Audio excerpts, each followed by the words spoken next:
Sebelumnya minta maaf, mohon kiranya panjenengan memberi penerangan waktu saya duduk bermeditasi.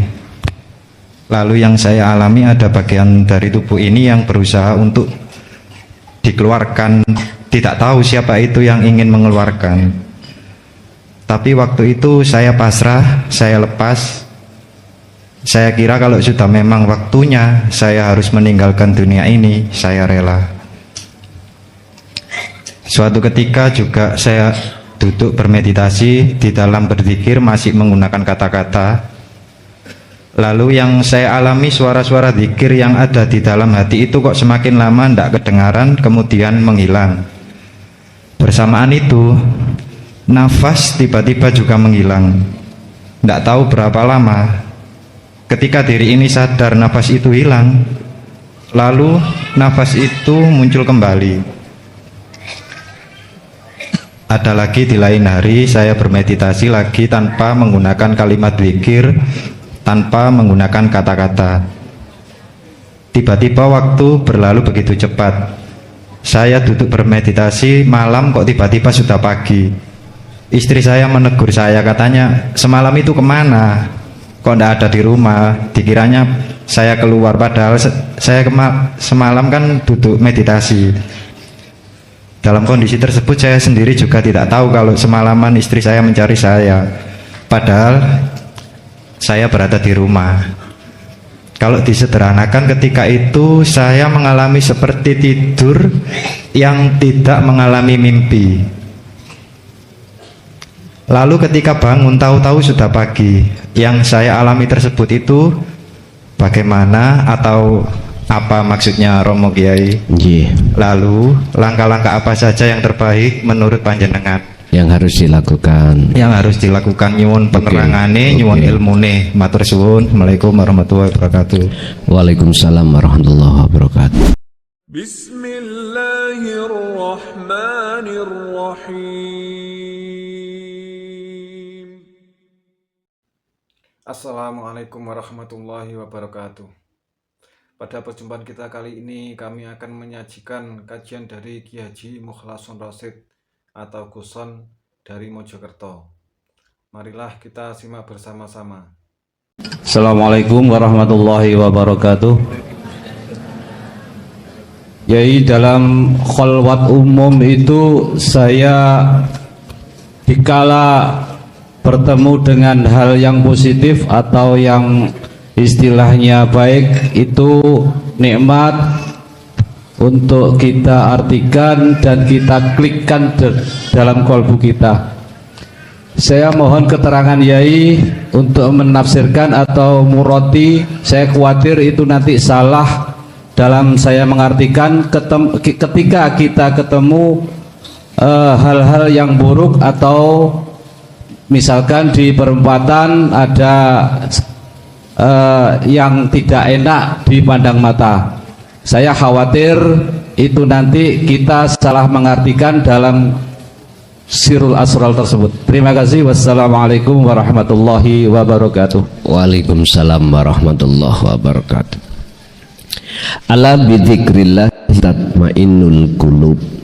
Ingatlah, hanya hati mengingat pada Allah menjadikan hati itu tenang, damai, tidak mudah gelisah, tidak mudah khawatir, apalagi takut. Yang dimaksud ingat kepada Allah adalah hati ini sadar bahwasanya segala apapun yang timbul dan muncul baik di dalam diri kita ataupun di luar diri kita, yusyahiduna annal fa'ila huwallahu ta'ala. Annal fa'ila,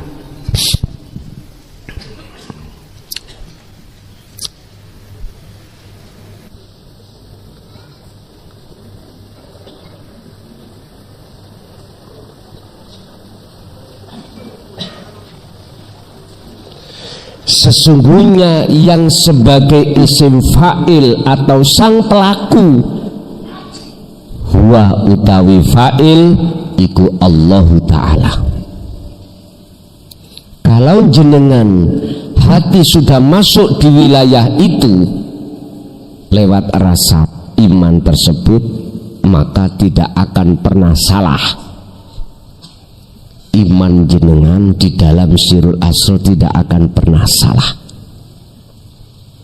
Ini tanpa kecuali Bapak Ibu, kejadian apapun tanpa terkecuali. Kita akan khilaf, kita akan beda pendapat jikalau kita memandang yang diperankan. Kita memandang selain Allah, itu akan khilaf. Akhirnya asbabun nuzulnya muncullah satu hukum sebab akibat. Itu kan ada di syar'i itu. Kita melihat makhluknya mesti ada muncul hukum sebab akibat. Akhirnya ada jelek, ada baik, ada haram, ada halal. Dari arah situ. Dan itu memang hukum syariah, tidak boleh dibantah. Aturan-aturan yang dihitapkan terhadap jasmani sebagai hablum minan nas, hubungan antara sesama manusia memang harus dijaga dengan hukum ini, biar tidak jasad ini nenggo saenake dewi. Lah ngene lah. Di Indonesia kan itu apa? Biar jasad ini tidak melakukan saenake dewi. Semaunya sendiri. Sehingga diatur di dalam hukum syar'i. Kalau negara ada aturan KUHP, ada pasal-pasalnya, biar masyarakat ini cendak saenaknya sendiri, hukum ditegakkan. Loh gitu loh. Akhirnya ada PCU itu yang menuntut jaksa, ada terdakwa, ada hakim yang memutuskan. Loh di situ biar terciptalah lingkungan kondusif atau aman, sehingga jenengan keluar ke pasar nggak ada rasa takut karena aman. Sudah secara jasmani ditata sudah benar, tapi kebanyakan manusia tidak mikir tentang masalah ruhani, hukum ruhani. Hukum ruhani cuman di situ, ani butullaha wajtanibut taghut. Tengriku. Bagaimana hukum rohani itu diturunkan oleh Allah semata-mata ruhani ini juga mendapatkan kenyamanan, kedamaian. Ternyata kedamaiannya itu karena penduduknya hati itu patuh dengan akhlak ilahiyah, patuh dengan hukum-hukum hakikat. Bapak Ibu, atas pertanyaan nyamannya ketika takdir enak, saya tanya, apakah nyamannya sebab hati Anda itu dapat rezeki, melihat rezekinya, ataukah nyamannya itu sebab jenengan itu ketemu Allah di situ? Kalau ketemu Allah di situ, maka Allah tidak hanya ada di nikmat, tapi juga ada di bala. Berarti sudah nggak ada bedanya. Tapi kalau nikmatnya kita itu tadi, nyamannya itu bertemu nikmatnya dunia itu, maka ingat, sekali tempo nanti kita mendapatkan kopti takdir sing rapena, mesti hati kita susah. Jadi diangen-angen iku nafsu gak salah blas, iblis lu gak salah blas. Lan jenengan pingin gak ada perkara enak-enak tengah alas kayak Tarsan, lah enak toh. Lah apa jenengan terus nikah? Mang asale nggak ono cemburu, saiki ono yes. Makanya mengapa Allah katakan kepada Nabi Adam, wala taqrabah hadhihi sajarah, Adam jangan kau dekati itu.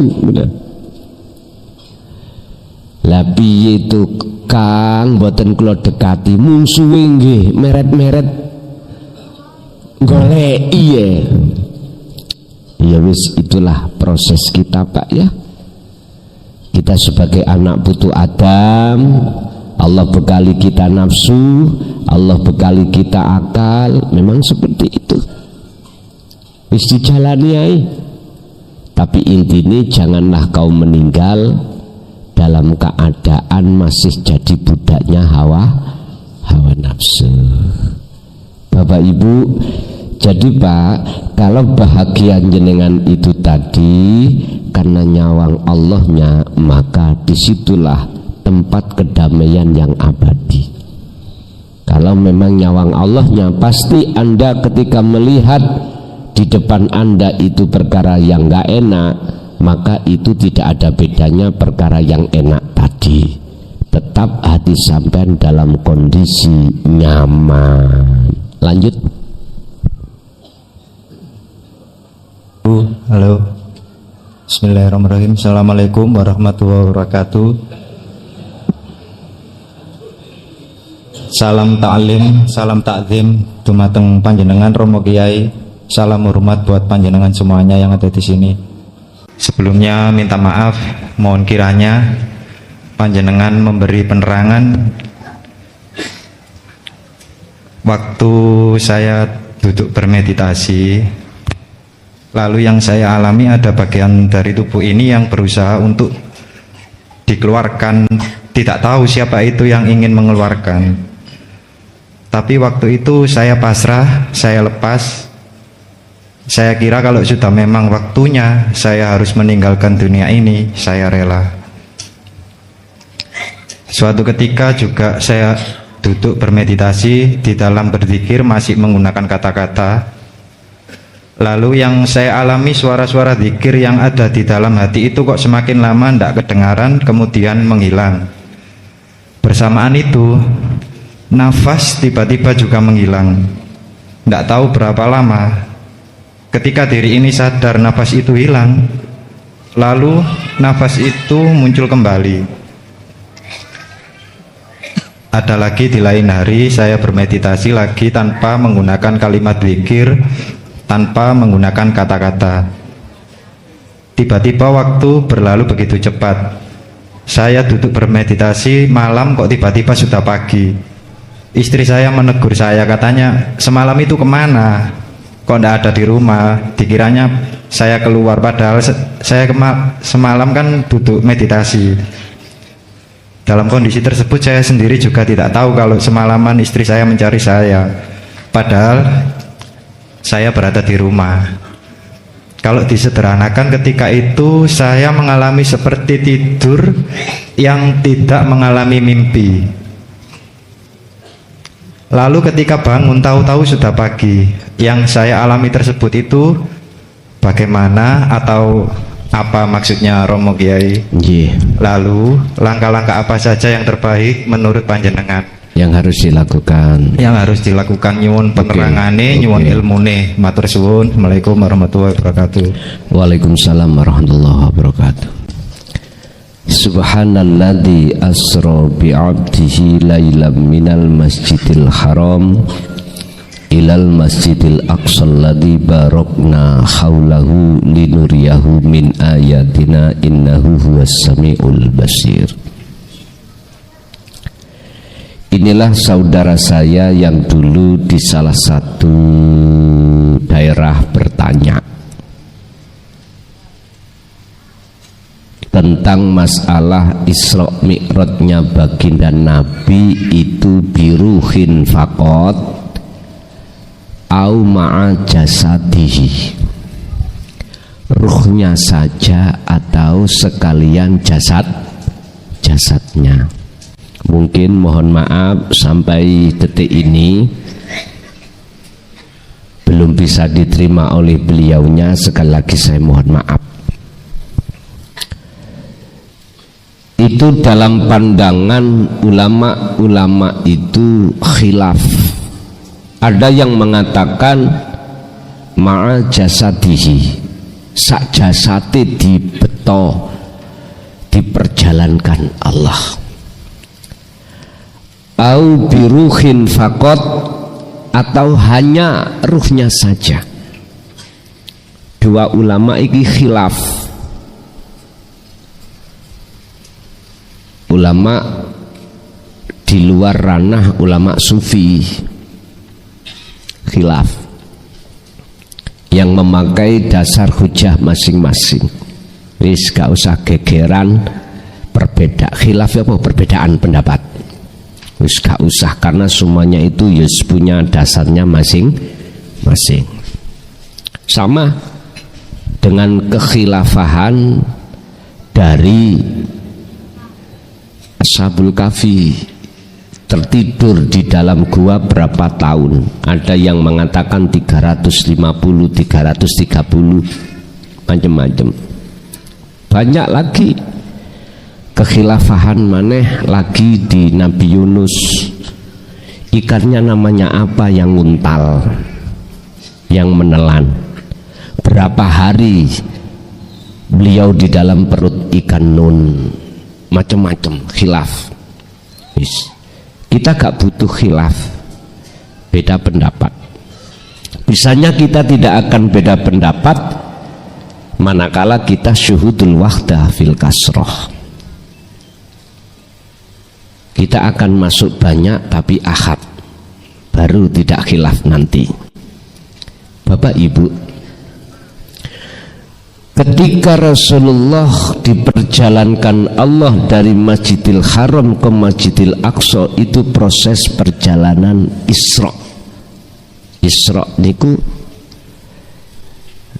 perjalanan darat, Pak, dari Mekah ke Masjidil Aqsa. Masjidil Aqsa itu di mana? Palestina ya, Palestina. Inilah proses perjalanan syariah dari masjid ke masjid. Kalau ini memang sekalian sejasadnya, ma'a jasadihi. Tetapi Mi'raj itu dari Masjidil Aqsa ila Sidratil Muntaha. Makanya ayatnya kan gini, linuriyahu min ayatina alladzi barokna ma haulahu linuriyahu min ayatina.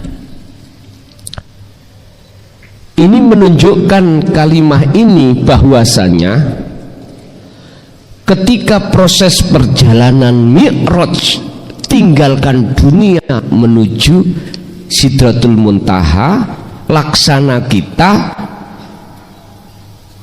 naik pesawat tinggalkan dunia untuk menuju satu tempat di mana tempat titik di situ dunia sudah lagi tidak wujud. Dari dunia kita numpak pesawat 1 meter, naik 2 meter, bahkan lama-lama dunia ini yang tadinya itu besar menjadi kecil, bahkan sampai di mana titik dunia sudah tidak ada. Maksudnya seperti itu. Lewat di dalam hatimu, faktulu anfusakum, itulah meniadakan rasa keakuan diri sebagai makhluk yang ada, yang berkehendak, yang kuat, yang alim, yang bisa melihat, mendengar, berucap dan lain sebagainya. Disitulah Anda telah meninggalkan dunia. Mi'raj.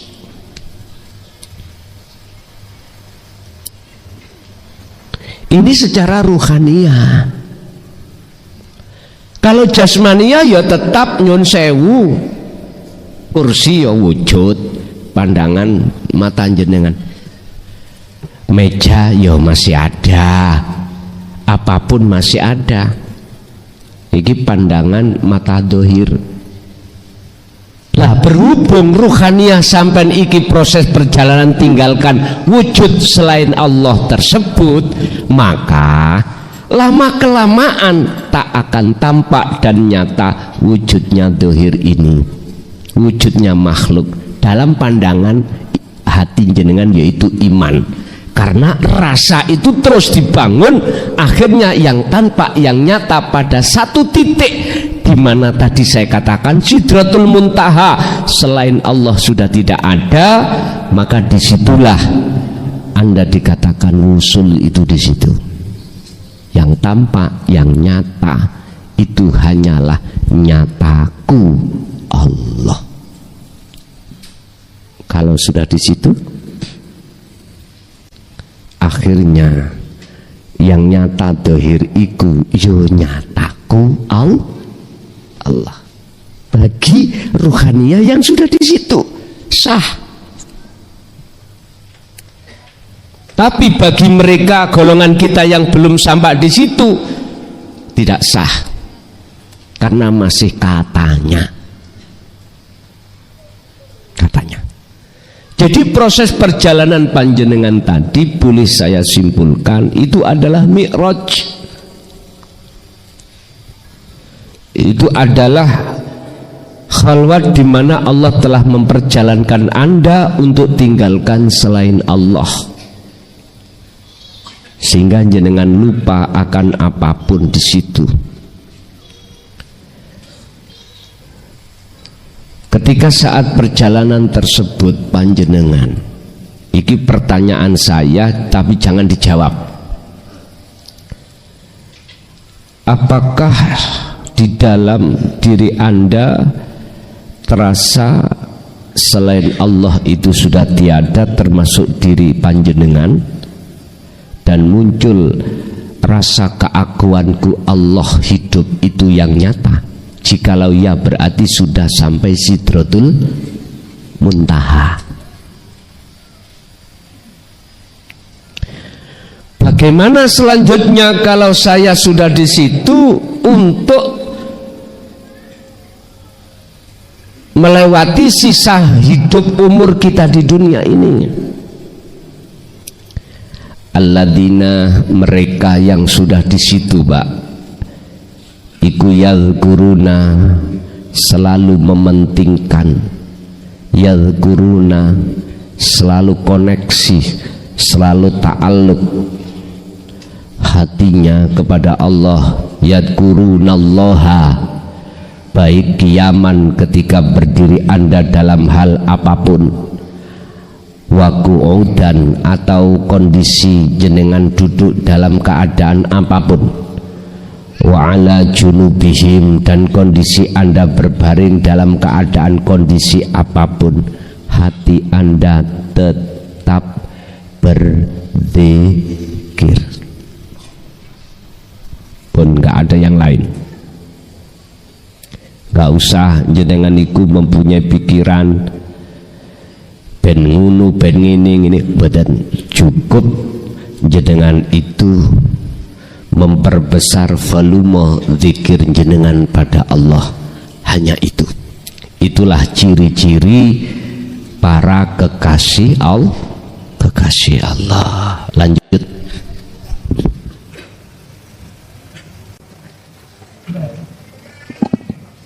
Assalamualaikum warahmatullahi wabarakatuh. Nun saya Gus dalam bahasa Jawa nggih. Iku lo wekdal kolwat mengalami sesuatu yang benar kalau sengaja. Jadi wekdal iku rasane badan iki bergerak dengan sendirinya, walaupun posisi terbaring niku nggih mumbul-mumbul ngoten Gus ya. Lajeng ketiduran, setelah ketiduran niku bermimpi wonten kalih santri ngelampahi kesalahan. Lajeng gurune datang tapi wujud macan.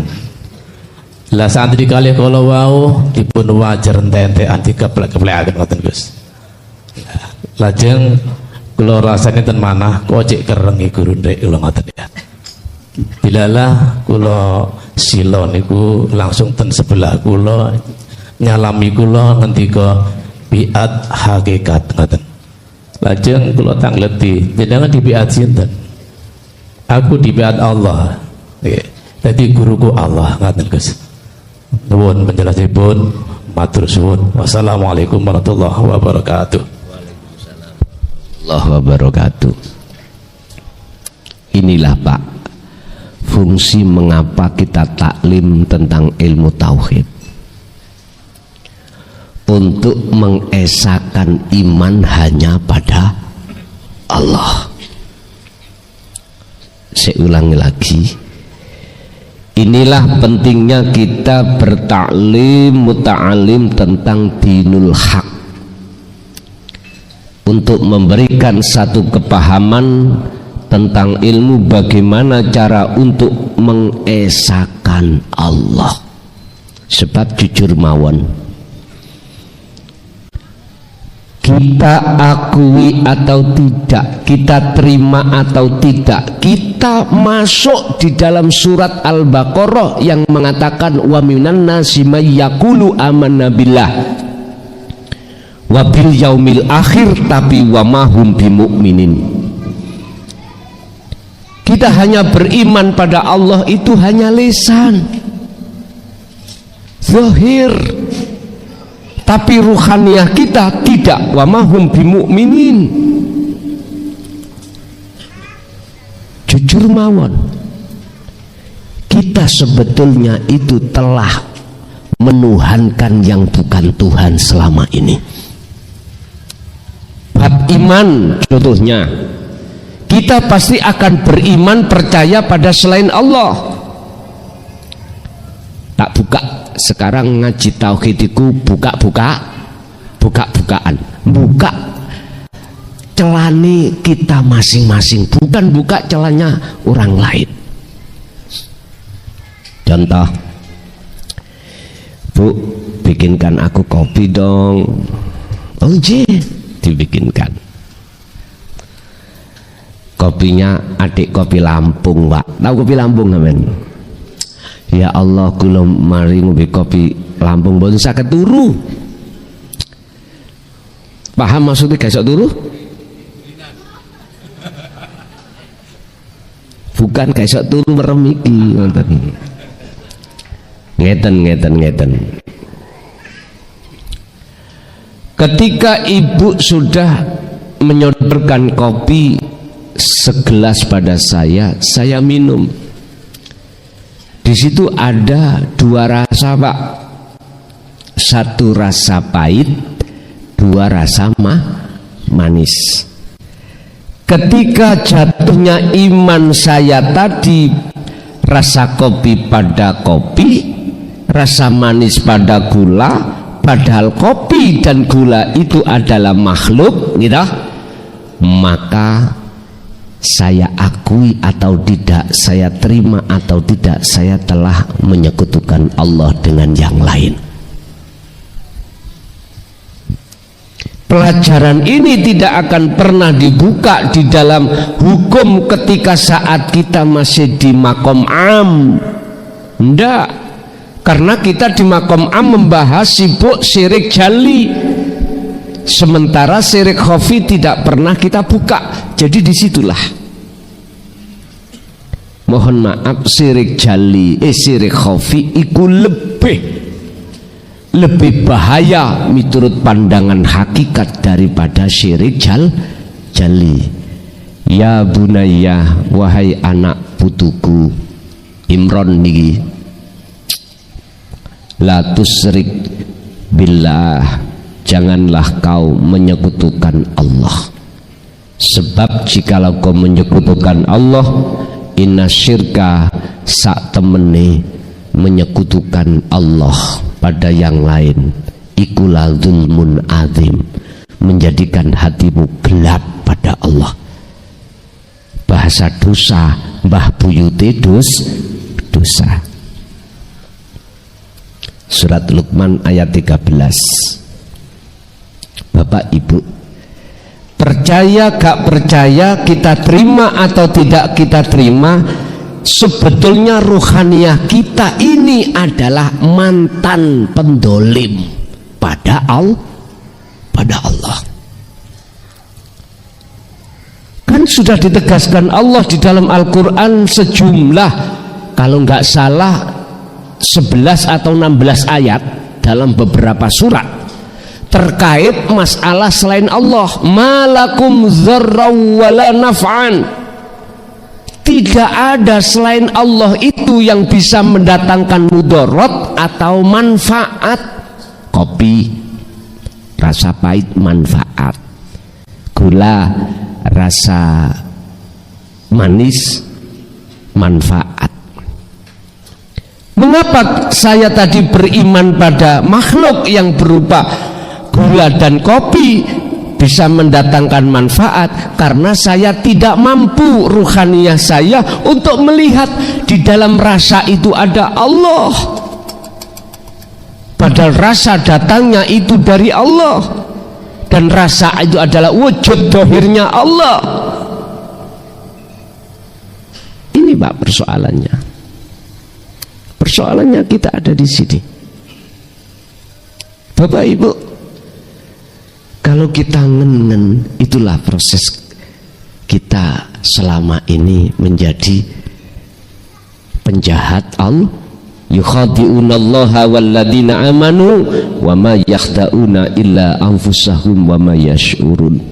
Sebetulnya kita adalah mungsuhi Allah. Ini yang saya pernah ngalami dan langsung ditegur oleh Mbah Yai Khazin Pondok Pesantren Riyadh Ringin Agung. Ketika saat aku bertanya tentang wujudnya Allah, beliau langsung memberi kado kepada saya. Kelas Allahmu itu banyak, tapi Allahku itu ahad. Kira-kira gak ngeluh sampean. Setahu saya Allah itu ahad kok. Marah-marahi saya kalau Allahku itu banyak. Ternyata yaitu tadi Pak, Allahku rupa kopi, Allahku juga berupa gula. Berhubung yang kasih belanja saya suami, Allahku suami. Yang memasakkan kita adalah istri, berarti istri jadi Allahku. Jadi ngelompok Pak, ninjuru hati.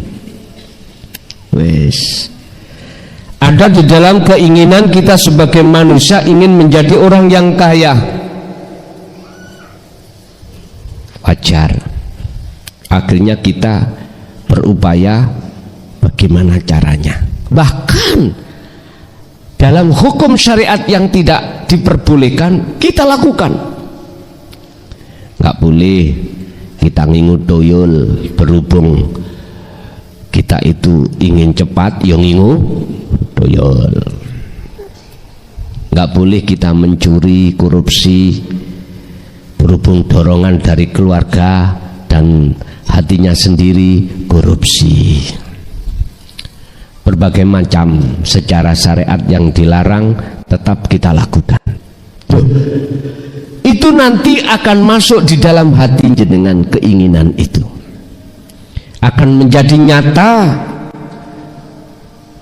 dalam diri kita. Maka disitulah letak bahwasanya kita itu dihukumi orang ya, dihukumi Allah sebagai orang hamba yang menyekutukan Allah.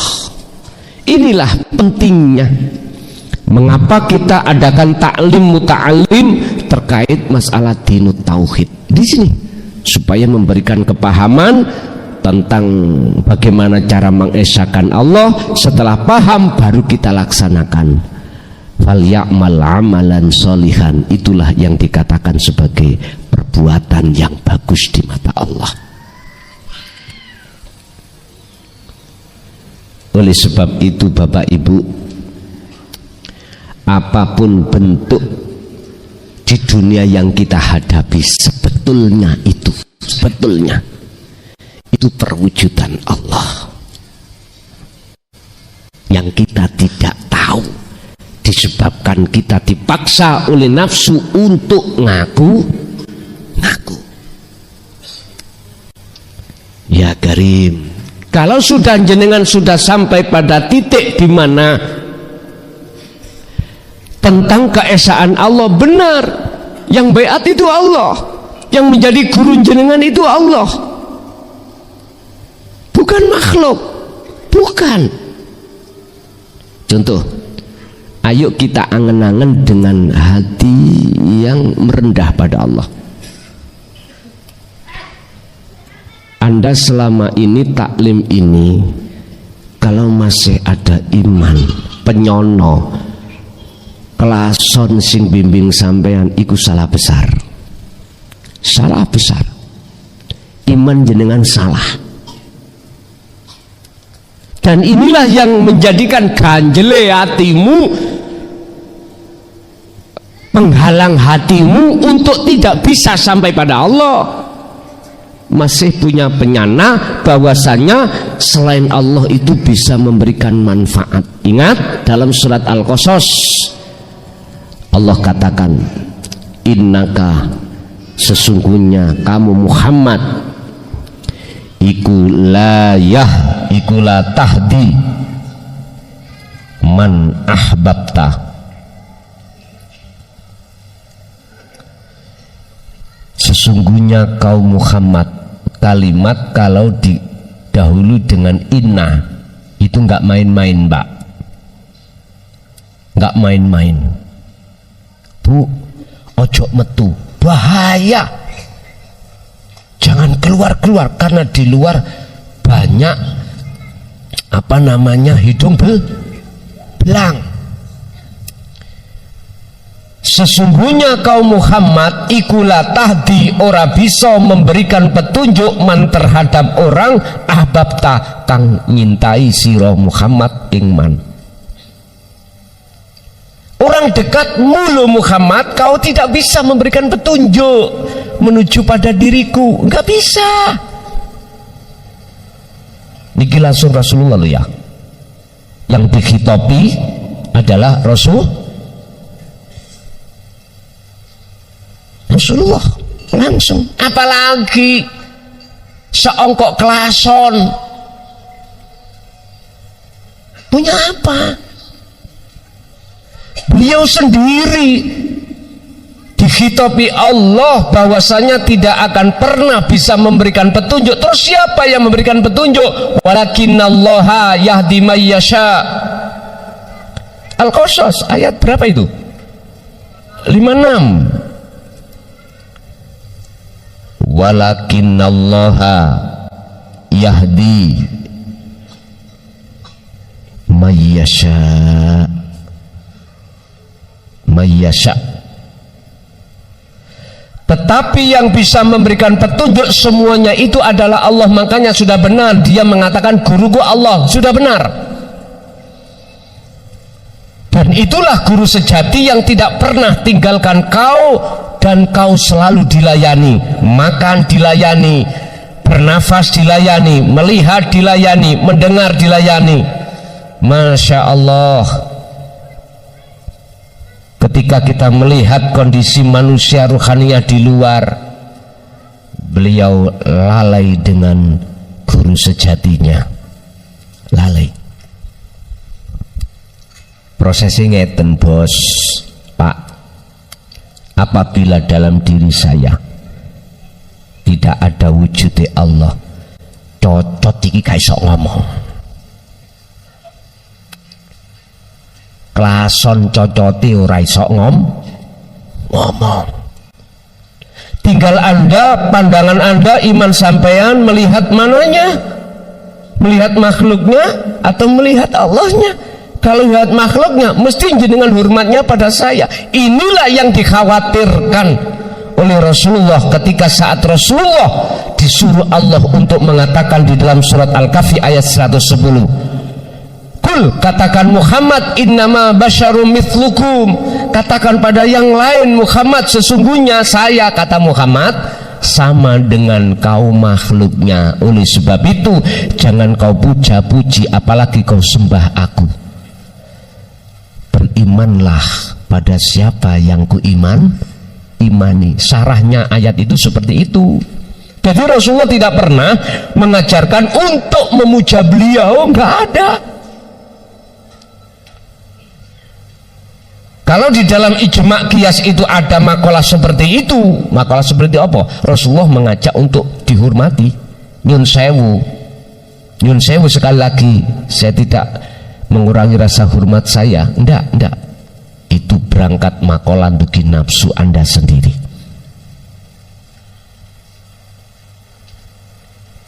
Bahkan tentang syafaat pun Allah menegaskan terhadap Muhammad, katakan kul lillahi syafa'atu jami'an. Az-Zumar 44.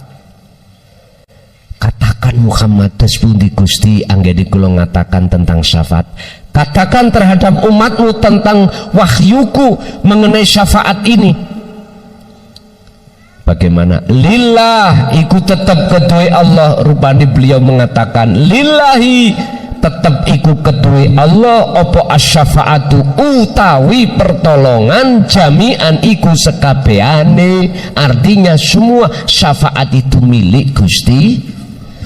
Ini Rasulullah sendiri yang berkata. Kita yang ngaku-ngaku katanya penerus, kita yang ngaku-ngaku katanya duria, kok berani mengatakan yang tidak pernah dikatakan Rasulullah? Apa? Syafaat milik Rasulullah, bisa menolong, bisa mensyafaati. Iman yang seperti ini Bapak Ibu, mohon maaf seluruh dunia, karena doktrin saking kuatnya akhirnya umat ini mempunyai satu keimanan bahwasannya syafaat milik Rasulullah, syafaat yang memberikan hanya Rasul. Nyun sewu Pak, ayo dijerokno dede po, ngaji ku cek gak kelinci pen ngomong, cek gak keluar dari apa yang pernah disampaikan tentang akidah akhlak ilahiyah Rasulullah. Coba gini loh Pak, Rasulullah Muhammad ibnu Abdillah iku yang gak jauh dengan kita, sama makhluknya. Karena dia yang dipilih, maka Allah meletakkan syafaatnya terhadap beliau untuk umat. Ngoten loh. Terus aslinya yang memberikan syafaat siapa? Allah, bukan Muhammad. Kita bicara asli ya, bukan palsu loh ya, bukan palsu, yang asli. Aslinya siapa yang membimbing jenengan? Allah, asli Allah lah. Aslinya Allah ya wujud di dalam yang asli itu. Gus kula tambah bingung aja pepean. Wis ngombe kopi sik. Engko jadab tambah soro iki engko ngombe kopi. Wis. Ngene lho Pak, meripat ati sampean yang disebut iman, ojo ndelok makhluk iki. Jangan melihat makhluknya ini, jangan. Makhluk ini sama dengan jenengan, ini sama. Sifatnya la haula wala quwwata. Tolong lihatlah siapa yang berperan sesungguhnya itu di dalam dan di luar. Wal awwal wal akhir wal zahir wal batin. Siapa? Itu loh yang harus jenengan tatap itu. Di bedone. Nek ngene ana bedone.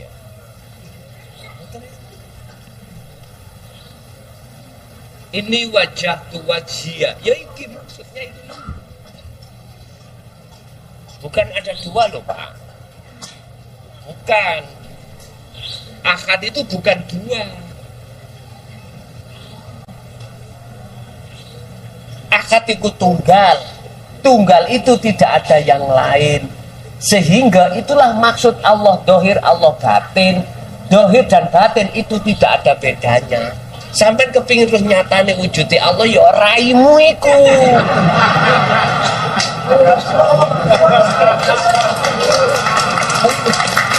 Ojo keplok. Wis buka ya. Buka. Makanya lewat sifat wahdaniyah Allah termasuk sifat ma'ani. Menungso di dunia ini satu jagat endi sing padha? Ora enek. Tidak ada. Dan Allah dohir iku sah bagi hati Anda jikalau hati Anda sudah dimusyahadah, titik. Wis jelas ya? Wis lanjut.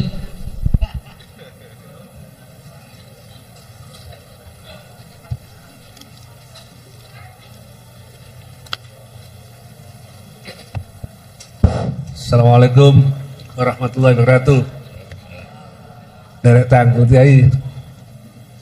Waju ila qurratu aini fi shalah. Niku napa nikmate akhirat sing salap teng donya.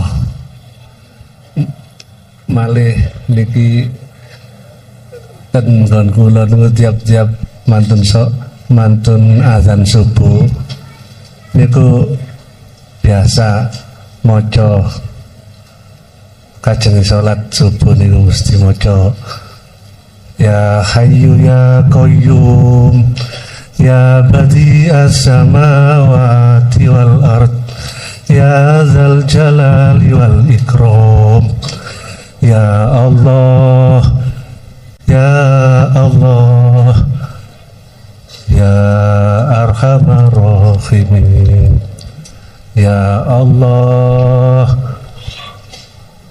as'aluka an tuhya qalbi binuri ma'rifatika ya Allah ya Allah ya Allah ya arhamar rahimin.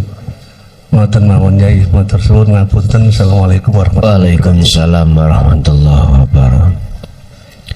Wabtaghi fima ataqallahu daral akhirah wala tansa nasibaka minad dunya. Wabtaghi lan purihlah, carilah fima di dalam apa ataka kang mendatangkan terhadap Anda sapa Allahu Gusti Allah tentang ad-darul akhirah, rumah akhirat. Raihlah rumah akhirat. Berarti nikmatnya sholat yang hudur, berarti Anda telah meraih akhirat. Saya ulang, Allah meletakkan kebutuhan hal yang berkenaan dengan rohani atau akhirat itu diletakkan ke yang paling depan. Wabtaghi fima ataqallah, tentang darul akhirah, rumah akhirat, bekal akhirat diletakkan di depan. Mana perwujudannya darul akhirah? Ketika Anda sholat, Anda mendapatkan nikmatnya sholat. Nikmatnya sholat itu hanya terjadi bagi hamba yang qad aflahal mu'minuna alladzina hum fi sholatihim khashi'un. Bertemu Allah. Orang yang bertemu pada Allah hanyalah orang yang sudah tahu tentang dzikir sirul asar menuju fana'ud dzikri. Orang yang sudah tahu dan memegang memfungsikan dzikir sirul asrar adalah hanya orang yang dipilih Allah. Illa ibadaka minhumul mukhlasin.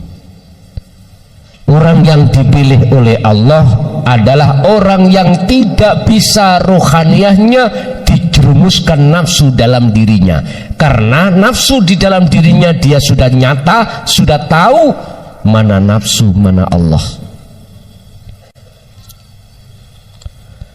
Ternyata orang yang seperti ini awal mulanya yastami'unal qaula wa yattabi'una ahsana.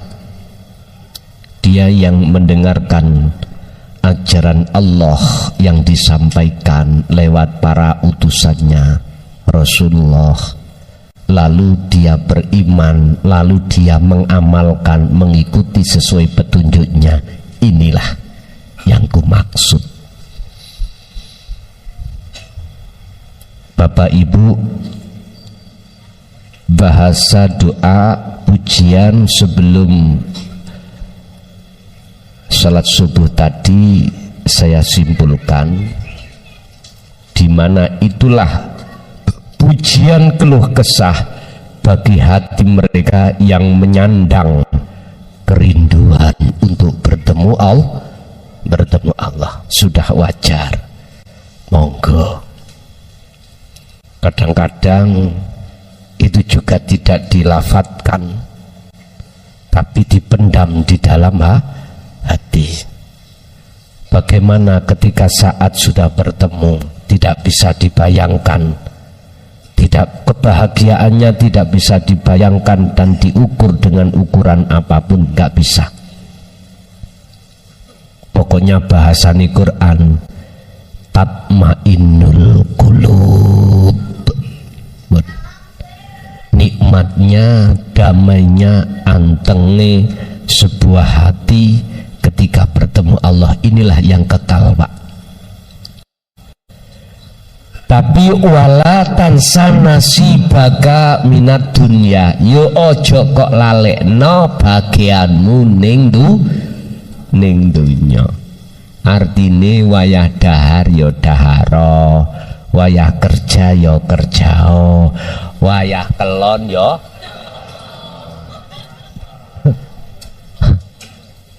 kebutuhanmu, kebutuhan jasad kok ya. Artinya silahkan Anda mencari, menikmati bagian dunia, tapi jangan kau lupakan bagian akhirat. Artinya silakan Anda berilmu, bertolak, bersinau ilmu syariat, silahkan, tapi jangan kau tinggalkan ilmu hakikatnya.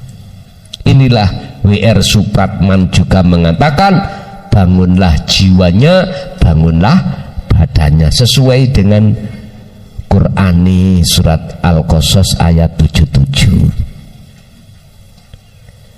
Akhirat iku luwih penting, dahulukan, bangun ruhaniyahmu, tapi dunia jasadmu bagian yo penting, yo raihlah. Jenengan sing durung nikah yo nikah, ya ta. Nek wis nikah jenengan duwe keinginan ingin punya anak, ya lakukan, itu bagian dunia. Tapi sepanjang itu jangan kau lupakan akhiratmu. Akhiratmu itu di tengah-tengah dunia itu.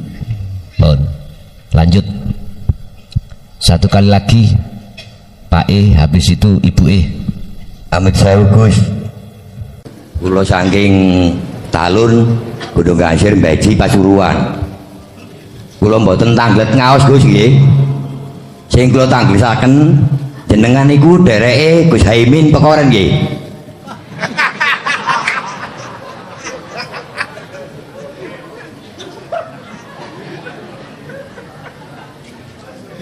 Asal mboten kula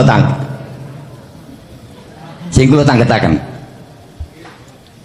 Sing sampean-sampeaken wau pun leres. Boten wonten sing nyapaati wong salam donya niki. Bahkan Nabi Adam pun boten saged nyapaati. Nyatane anake paten pinaten. Nabi Ayub nggih ngoten. Sampai bojo-bojone niku mboten saged nyapaati. Nabi Nuh nggih ngoten. Mboten saged nyapaati yoga-yogane kali bojone. Nabi Yakub kali Nabi Yusuf nggih mboten saged nyapaati. Pun ngoten mawon Gus.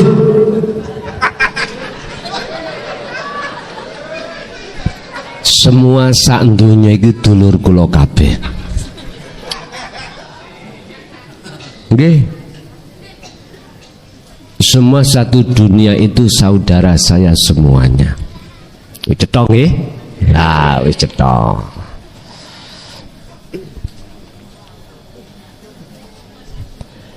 Lha wis jawabane ngono ya wis, dulurku kabeh ya wis. Nggih. Ibu-ibu, berhubung tadi menyanda inisial berarti individu lah gitu. Pekoren niku Pasuruan nggih. Apane Kecamatan Rembang? Rembang niku nggih kecamatane. Belawi ngidul kula sering dhisik niku tahun sekitar 76 enggak salah. Numpak dokar dugi Belawi teng mriku. Biyen dokar, saniki napa? Saniki Grab ya. Dulu dokar. Sing jelas semua umat manusia di dunia ini saudara saya.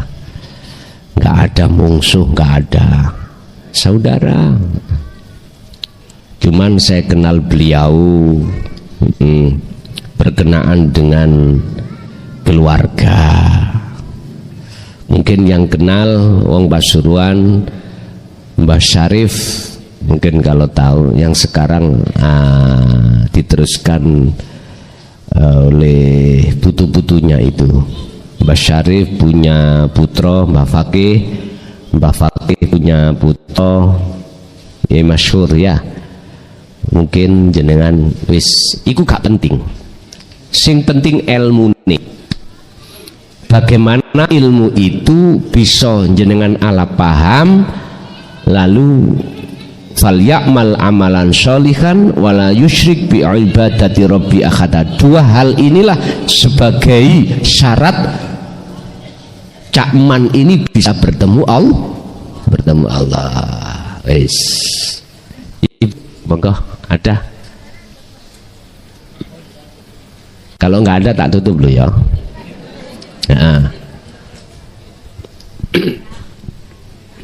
Assalamualaikum warahmatullahi wabarakatuh. Waalaikumsalam. Nyun sewu badhe nyuwun pirsa Gus. Badhe nyuwun pangertosanipun Allah itu di udara, di api, di air, di tanah. Ingkang sepindah ingkang kaping kalih nggih punika nyuwun pangertosanipun maul hayat mekaten. Assalamualaikum warahmatullahi wabarakatuh. Waalaikumsalam warahmatullahi wabarakatuh. Suhudul wahda fil kasrah, bahwasanya wujud Allah itu tidak harus di darat saja, juga di laut, juga di udara, semuanya itu tertampak nyata wujudnya Allah. Kita akan bisa tidak hanya mengatakan, tapi hati bertemu terhadapnya manakala wa man kana yarju liqa rabbih falyamal amalan sholihan wala yusrik bi ibadati rabbi ahada. Ketika jenengan melakukan pembunuhan, penafian, peniadaan keaguan kita sebagai makhluk, setelah itu penetapan keaguan sebagai keaguan Allah di dalam diri jenengan, maka disitulah tidak akan pernah ragu alias nyata nyatanya Allah baik di darat, di laut, dan di udara. Bon. Yang kedua terkait ma'ul khayah, banyu yang dibuat bebersih ruhaniyah, air yang dijadikan sebagai sesuci ruhaniyah. Duh, berarti ruhaniyah kotor dong? Iya. Apa kotorannya ruhaniyah? Fi qulubihim maradun fazadahumullahu maradha. Penyakite ati, kotorane ati bersumber dari bisikan nafsu untuk memaksa hati kita beriman, ngaku-ngaku kita makhluk yang punya ini, punya itu, bisa ini, bisa itu. Sumbernya dari pengakuan diri sebagai makhluk yang wujud, sifat nafsiyah, yang kudrat, irodat, ilmu, khayat, sama, basar, kalam di dalam sifat ma'ani. Itu persoalannya. Penyakitnya ada di situ. Lah, setelah itu bisanya itu bersih ruhaniyah itu, maka Allah memunculkan satu wahyunya supaya bersih. Wahyunya mana?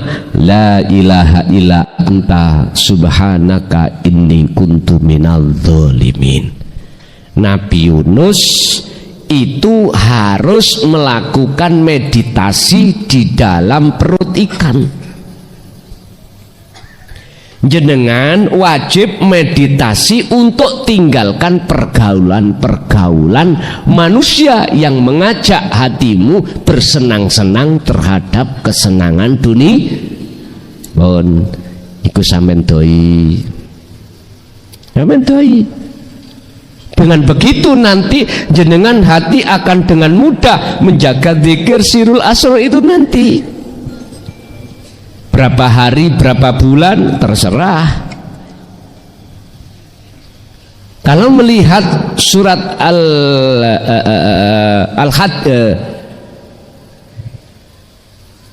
Al-Hijr 99, Rasulullah melakukan hal itu hatta ya'tiyakal yakin, sampai akhir hayat. Sampai akhir hayat. Ya lakukan itu sampai akhir hayat. Ya tetap semampu jenengan bikotil imkan, sak mampuni ati sampean. Lah, ketika saat jenengan ingin didatangkan Allah ma'ul khayah yang berupa 3 perkara, ilmu, amal, istiqomah, maka dengan begitulah Anda disebut bebersih diri. Ilmu yang kumaksud ilmu adalah pengetahuan sesuatu hal yang untuk mendorong hati Anda untuk sampai ke ahad. Berarti inilah yang kita taklimkan dinul haq ini. Inilah unsur ilmu ma'ul hayah, air kehidupan. Ini yang untuk mensucikan diri. Diri yang bukan jasmani tapi diri rohani. Kefahaman yang sudah Anda terima, maka lakukan pembersihan itu, akhirnya disebut amal. Yang terakhir adalah istiqomah. 3 hal selalu bernegosiasi dalam setiap saat dan waktu, maka bersihlah hati yang tadinya hati yang kotor. Berimanlah hati pada Allah saja. Setelah hati itu beriman, ada iman selain Allah. Kita di syariat ada rukun iman 6 Pak ya. Amantu billah wa malaikatihi wa kutubihi wa rusulihi, terus wal yaumil akhiri, kodok kodar api elek. Tapi hakikat tauhid mengajarkan jangan iman makhluknya, tapi berimanlah yang ada di dalam. Pertama, amantu billah, Allah yang mana? Bukan nama, bukan sifat, bukan dat. Itu yang ada di dalam dirimu. Wa malaikatihi, malaikat. Mana warid-warid yang ada pada diri Anda di dalam sifat basiroh. Intinya jangan sampai Anda itu jatuhnya iman pada makhluk. Intinya ada di situ. Walaupun secara syar'i dohir Anda mengatakan malaikat, kutub, rasul dan lain sebagainya. Silakan. Siapa yuk sing nulung sampean ngutangi sebab bendinten tiap hari dikejar-kejar bang celurut, sekarang enggak. Bebekmu lu BPA bebek gak apa-apa ngomong secara dohir bebekmu makhluk gitu, tapi hatimu harus tembus pada hidup dalam bebek. Jelas nggih? Jadi ma'ul khaya itu air kehidupan adalah ilmu. Ilmu yang dimaksud adalah wahyu Allah, kalimat yang mengajarkan rohaniyah untuk mengesahkan pada Tuhan. Kita amalkan dengan istiqomah, berarti terus sampai bersuci. Bapak Ibu hadirin jamaah, itulah apa yang telah Allah berikan pada kesempatan malam hari ini. Semoga menjadi ilmu yang bermanfaat. Al-Fatihah. A'udzubillahi minasyaitonir rajim.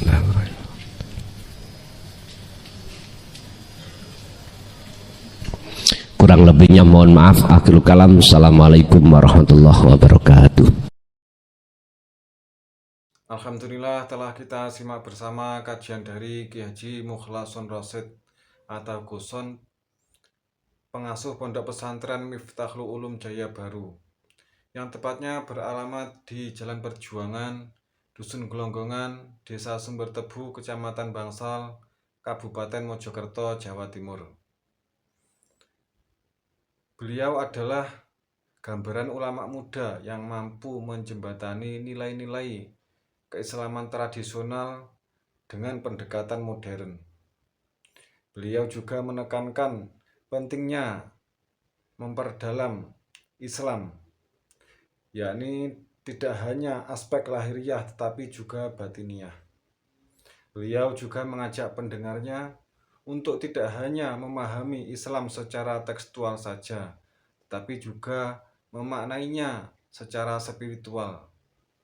Semoga kita bisa memetik hikmah dan manfaat dari kajian beliau, sehingga bisa membawa keberkahan di dalam hidup kita di dunia dan akhirat. Amin ya rabbal alamin. Akhirul kalam. Wassalamualaikum warahmatullahi wabarakatuh.